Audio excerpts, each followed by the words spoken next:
Well, hello there, and welcome to this new channel that I've decided to start, which will be a movie review channel. So I will be looking at different movies and some suggestions by whoever decides to watch this. I'm not really bothered.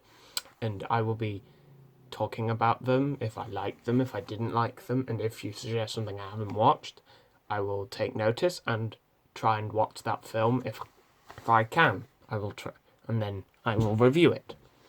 And the first video on this channel, which was the weird podcast thing, that is a teaser of something that I will be doing later on once coronavirus has ended. And that will be a podcast with my friends, and we will be talking about random stuff. And that will be over on Stanky Lad's channel, which is in the description on that video. So if you want to check out his stuff, which is quite odd, but good, go check it out. Anyway, let's get on with the review. So, the first movie that I have to review is Deadpool 2. Now, Deadpool 2 was released, as it says here, in 2018. And that was a very long time ago now, but I remember the day I went to see it was the day of Harry and Meghan's wedding, and I wasn't bothered in the slightest. So, me and my friend went to see Deadpool 2, and it was the first, I think it was the first 15 film that I'd ever seen.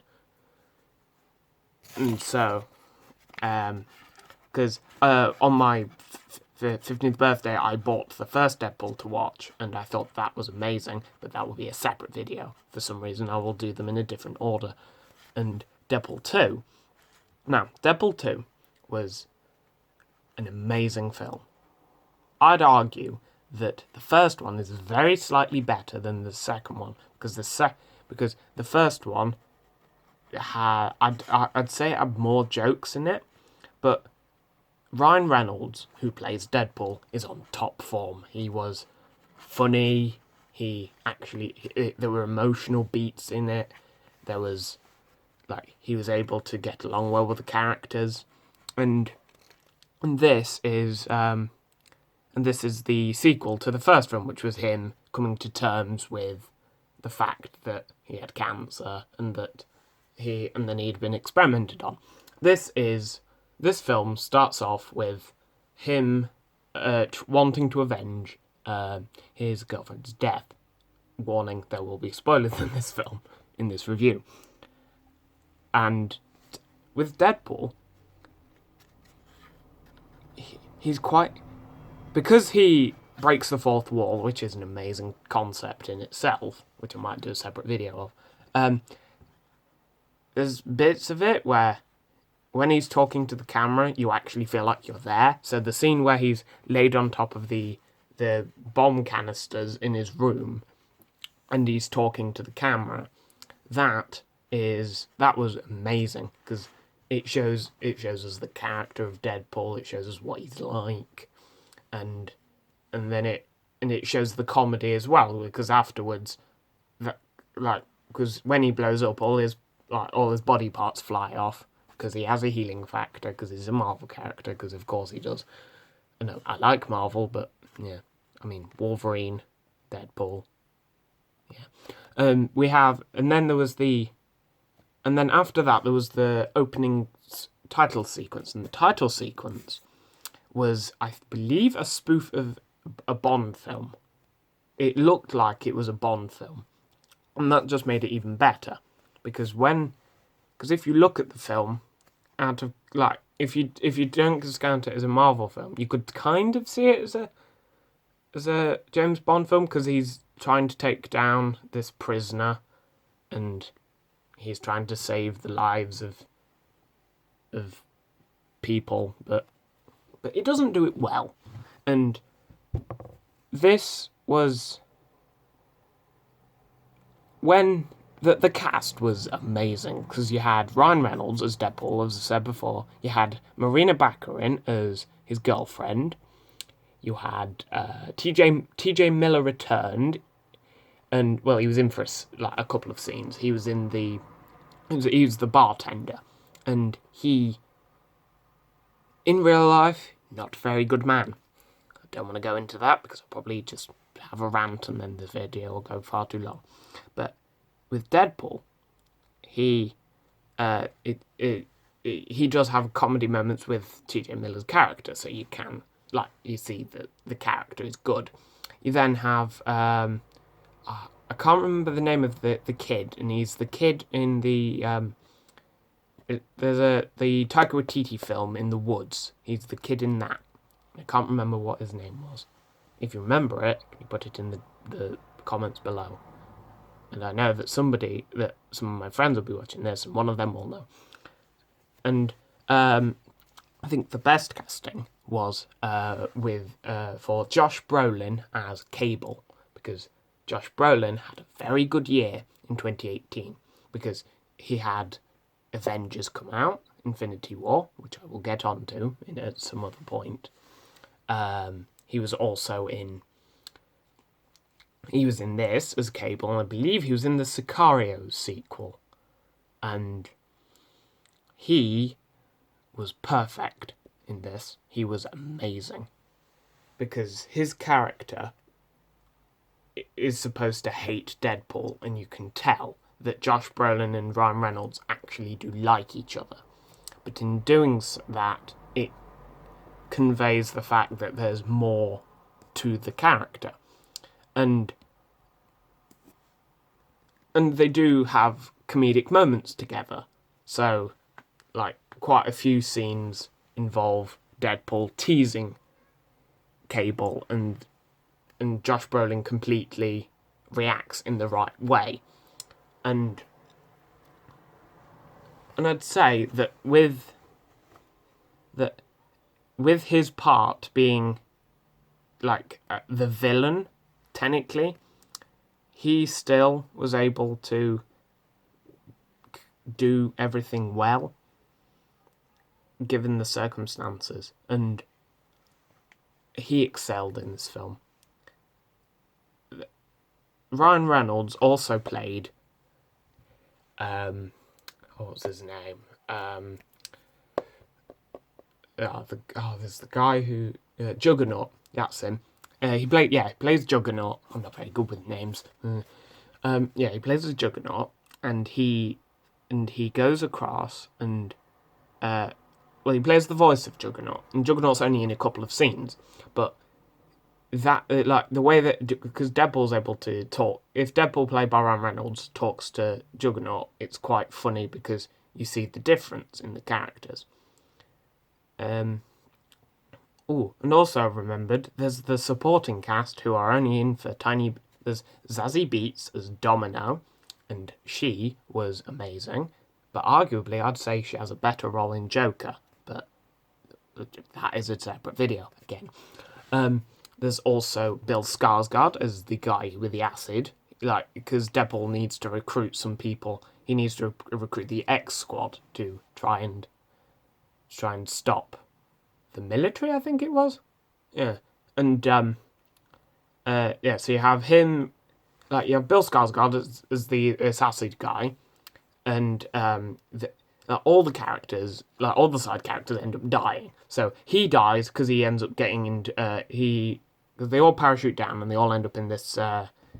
He lands in a dumpster truck, or a bin lorry, depending where you are in the world, and he gets crushed. But it's quite funny because yes, it's dying, but the way that it's like a comedy film, so it's quite funny. So you also have Rob Delaney, who's, I believe, famous for something called Catastrophe. I haven't seen that yet, but he plays an ordinary man who Deadpool decides to bring along for no reason, and then he's on the parachute, and then all of a sudden he just flies into a pole, and then Brad Pitt turns up as a random cameo, and then he flies down. He's all cocky, and he's like, "Oh, I can do this," and then zap, he's dead. Probably because Angelina Jolie got angry at him, but I don't need to mention that. But with this film, you also have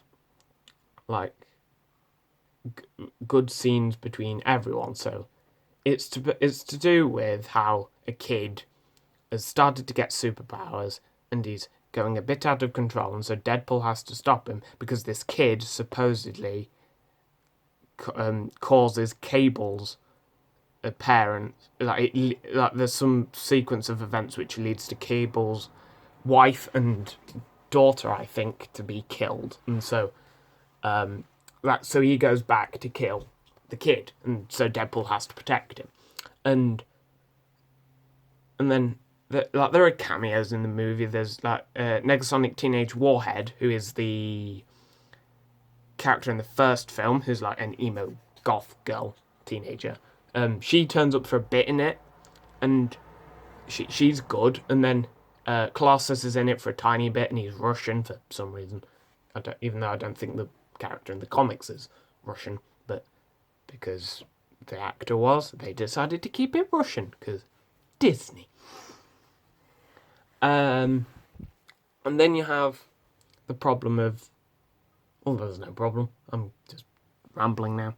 You have...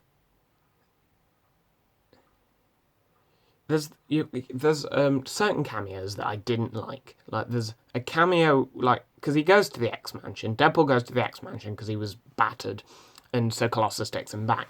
And there's a bit where he wakes up, and he wanders along, he wanders into the corridor, and he turns his head, the camera turns with him, and you see all of the X-Men from the young X-Men, so James McAvoy, like Jennifer Lawrence, and the guy from Ready Player One, and Sophie Turner. They're all in that room, and then he shuts the door. That wasn't really a good cameo, because it was like a small, tiny... it was a good nod to the fact that it's part of the wider X-Men universe, but not really enough to make it substantial. Like, if James McAvoy walked out and had a conversation with Deadpool, that would have been better, because I think James McAvoy could do something well with Ryan Reynolds. And this whole film was amazing from start to end, but obviously, as it's a film, there are problems with it. So not all the characters had great lines, not all the jokes hit, but the ones that did were amazing. So the guy from the first film, he's in the taxi driver. He turns up again, and as in the first scene, because Deadpool gets shot to hell and he jumps into the taxi. That is the funniest part of the film, because when Deadpool jumps into the window, he screams, and the way that he screams is it's just the best part of the film. You may disagree with me, but that's what opinions are. And yeah, I'd argue that this is not as good as Deadpool 1, because Deadpool 1, the premise was it was a comedy, and the comedy did well, and there was the villain wasn't as good as I'd say maybe the villain in this film, but I'd say that the first film there was so much charm, and there was some charm, there was humour. With Deadpool 2, there's charm and humour, but they started to add a bit more action into this film. And ultimately, that detracted from what the film's meant to be about. There were good comedy moments, like the bit where Ryan Reynolds gets shrunken, they make jokes of his tiny penis. But, I mean, that and the blind old lady, that is also one of the best scenes of the film. And he was... Ryan Reynolds, I believe, does help with the writing of this. And he has always said that to do a third one, he wants Disney to do it. And I believe they are, but I'm not entirely sure. And I